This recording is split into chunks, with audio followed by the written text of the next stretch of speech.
Si tuviera que describir a Fall Guys en una palabra sería caos. Este juego que la está rompiendo mucho y que ni siquiera los mismos creadores esperaban tener este impacto. Y parece un juego bastante inocente y casual, hasta que te fijas en los requisitos mínimos que te dice Steam del juego. Literalmente pide un Intel i5 o un equivalente de AMD Ryzen, o sea, ni siquiera especifica, y una gráfica de esas como requisitos mínimos. ¿Será Fall Guys el próximo juego de benchmarks? Prepárense y pónganse cómodos y cómodas, que vamos a comenzar.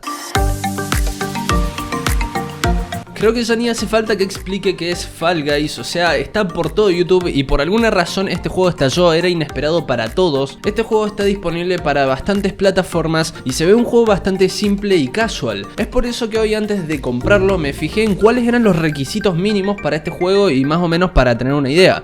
Y cuando bajé me encontré con esto: necesita un Intel i5 o un equivalente de AMD, ni siquiera especifica en qué AMD, en qué Ryzen, y por lo menos una 660 de 2 GB. O sea, ¿qué? ¿Estos son los requisitos mínimos? Y esto mismo fue lo que me despertó una gran curiosidad y me dieron más ganas de comprarlo. Ok, sí, soy medio pelo. Quería ver qué tenía ese juego para pedir tanto. ¿Cómo es que un simulador de plastilinas en Latinoamérica es tan demandante? Ni que fuéramos a ver mocos con Ray Tracing. Así que para hacer estas pruebas puse todo el juego con gráficos en ultra. Todo lo que se podía activar lo activé. Y para estas pruebas fue usado un Ryzen 7 2700X con una gráfica, una 1050 Ti, que es la que yo uso, que tiene unos 4 GB de VRAM y que debería ir técnicamente bien según las especificaciones mínimas del juego, que dice que una 660 con 2 GB te alcanza, Y esta tiene el doble, así que no deberían haber problemas. Y bueno, con el procesador, el equivalente de AMD, creo que un Ryzen 7 lo supera. Y es así como me interné en un par de horas de juego, hasta el punto en el que me puse a grabarlo y a hacer test y pruebas. Y eso sí, tengo que aclarar que no les puedo decir hasta cuántos FPS puede llegar,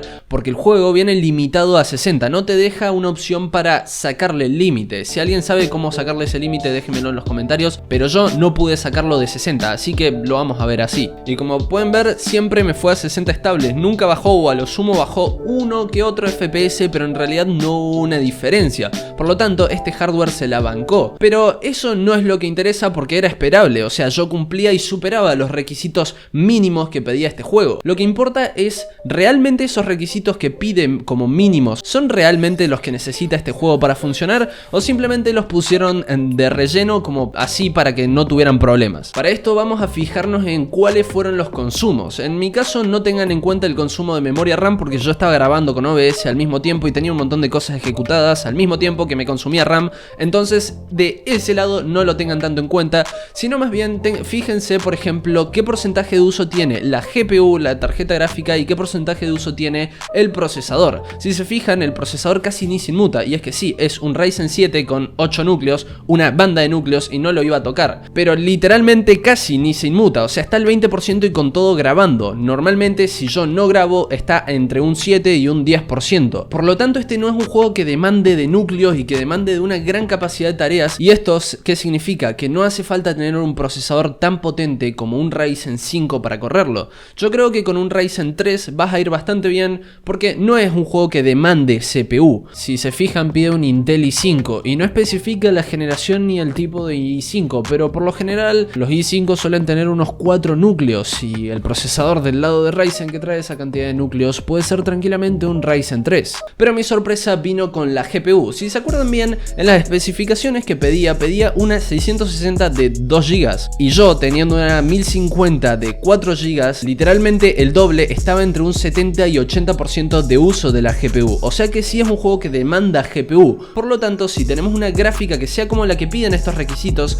sí puede llegar a haber limitaciones. Pero ojo, no nos olvidemos que yo tenía todo en ultra: anti-aliasing, oclusión ambiental, desenfoque de movimiento y todo eso. Eso no quita que si tenés una peor gráfica que la mía, puedas cambiar algunos presets gráficos para aumentar el rendimiento. Y si somos realistas y nos fijamos, nos podemos dar cuenta que la GPU, al ser tan usada, sí es un juego que pida más GPU. Por lo tanto, no sé si mínimo sería una 660 de 2 GB, a lo sumo una con otra arquitectura. Lo recomendable sería una de 4 GB para jugar como yo jugué. O sea, fíjense, una 1050 Ti con el doble de VRAM ya estaba casi a su 100% de uso. Por eso, en base a las pruebas que hice, podemos sacar la siguiente conclusión, y es que no se guíen por los requisitos mínimos que pide ahí en Steam o que pide el juego o que se dicen por ahí, porque en realidad son falsos. Esos requisitos mínimos que dice ahí yo creo que los pusieron como para no tener problemas, como para decir, bueno, pongamos una PC estándar y ya está, manéjense, no nos vamos a poner a testear qué PC puede correrlo. Es un juego normal, pongamos una PC normal promedio. Pero sin duda les puedo asegurar que no hace falta tener una PC tan potente para este juego, porque en realidad este juego es de bajos requisitos. No sé si lo podrían correr con unos gráficos integrados, pero tampoco es un juego que te queme la PC.